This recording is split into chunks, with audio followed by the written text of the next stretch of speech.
tikadali mu mzinda umene wa Lilongwe pamene tabweretsani gulu lotchedwa Spiritual Songs, nyimbo imene akuti Sabata. Pokhala ife mu nthawi ino tili maola a Sabata, ndiye tifuna tiyamikire chilengedwe chathu ya Mulungu wathu okhala kumwamba potipatsa mwayi umene okhala maola amene wa a Sabata. Tatiye tionere komanso kumvetsera kuimba kumeneko.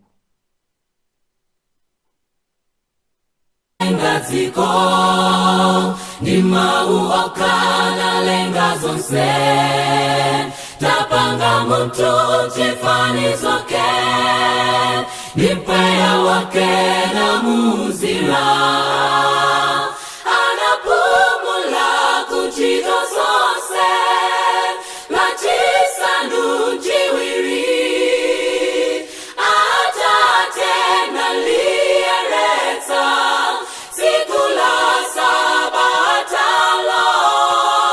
Nalipata kwa ife tipumule